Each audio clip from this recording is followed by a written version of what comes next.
I don't know about you, but this pandemic has really awakened my sweet tooth big time, and I'm not going to stores to get sweet treats at all.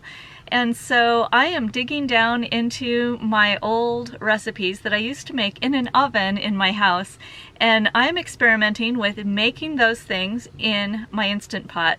Today I'm experimenting with peanut butter blondies. Let's see how they turn out.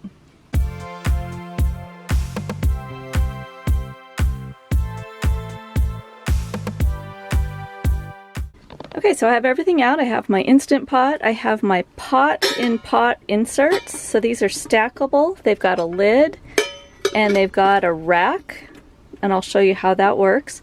I'm actually going to, one's a little bit bigger than the other. I'm going to use it to stir everything up, and then I'm going to split it in half. I've got maple syrup, peanut butter, salt, baking soda, an egg, and some chocolate chips. And I also have out my measuring devices, so I've got a 1/4 teaspoon and a 1/4 cup. Some of these will be doubled and quadrupled, but I'm doing it this way because I don't want to have to wash anything more than just the two. Alright, I'm going to start with the maple syrup. The recipe actually calls for honey, and it calls for 1/3 of a cup. I'm going to use a 1/4 cup, so not quite as much sweetener, and I'm going to do it maybe a little bit less. I'm actually running low on my sweeteners, which is kind of a bummer. Natural peanut butter always needs to be stirred first. This one has salt. It's not my favorite. It was the only one that I could get at my grocery pickup. I prefer just peanuts, ground peanuts. Okay, so 1/4 cup, and it calls for a cup, so I'm going to do this 4 times. Okay, that was stupid. I decided to, since it's 1 cup of peanut butter, I decided to go ahead and get out the 1 cup measure because it's going to be so much easier. So I'm just going to pour this into the 1 cup. Going to be quite a lot of the peanut butter. As you can imagine, this is a pretty high protein snack. Hope this turns out, because this is most of my peanut butter.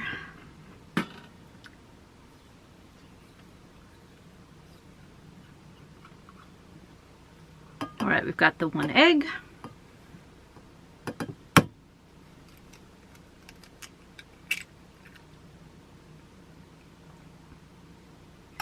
Half a teaspoon of baking soda, and I find that baking soda always kind of clumps up. I remember when I was, I don't know, like 7th grade, and my mom came and picked me up from camp and brought me my favorite pumpkin bread or pumpkin cake, and it had these globs of baking soda. So ever since then I've done my baking soda like that, so I get all the clumps out. A 1/4 teaspoon of salt. I'm not going to do quite that. Oh, I can't even do that. Okay. I am not going to do quite that much because the peanut butter is salted. Well, maybe I'm going to do quite that much. Salt fail. Okay. I'm going to stir all this up. Get that egg. Now the recipe calls for the baking pan to be lined with parchment paper, but I've made this a bunch of times in the oven, and it is so oily from the peanut butter that I haven't found a need to do that. So the recipe that I'll put down below will be how I make it, with the option of more sweetener.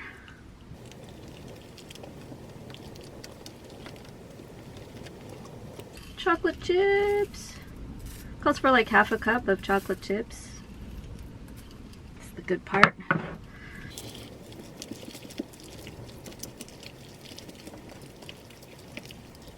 So see how this is starting to form together? This is one of the things that has always shocked me about this recipe, is that it starts to really get to be a batter.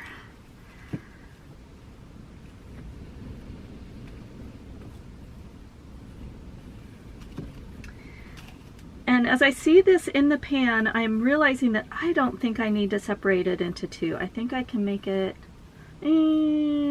actually they're better if they're thin, so, okay. So I'm going to put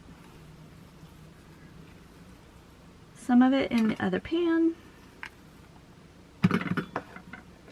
and then spread this thin.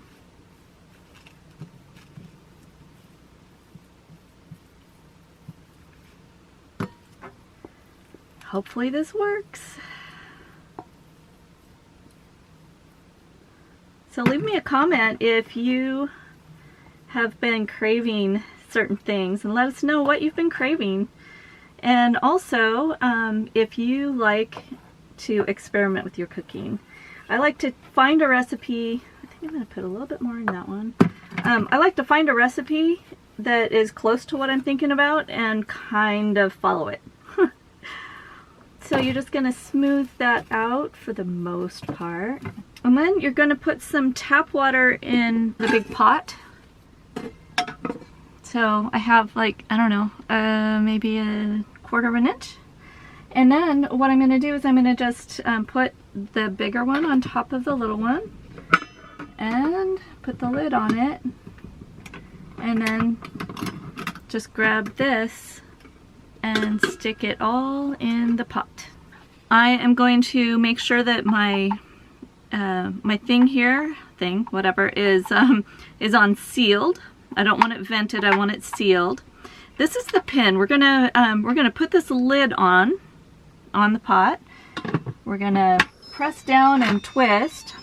Now this recipe calls for it to be baked at 350 for 20 minutes. So I'm gonna go ahead and put it on high pressure for 20 minutes and just see how it turns out.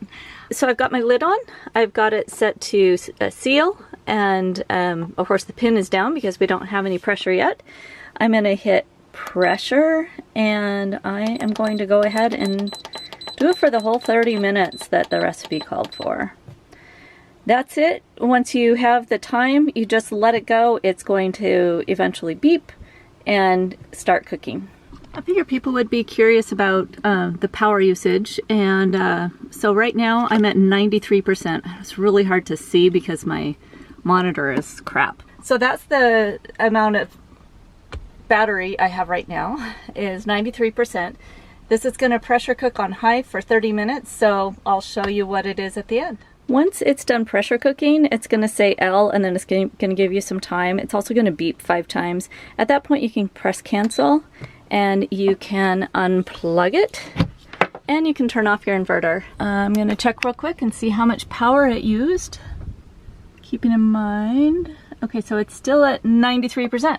So it's at 93% when it's done after half an hour of high pressure cooking. It is sunny out, so I was generating power at the same time I was using power. Now we're going to wait for the pin to drop, which is this right here, and then I'm going to check them out and see if they're done. Since I'm experimenting with this, I am opening up right after the pin drop. A lot of times I'll just let it sit, but I'm not sure if I'm going to have to put this in again because I don't know if it's going to be done because I'm experimenting. So let's open it up and see.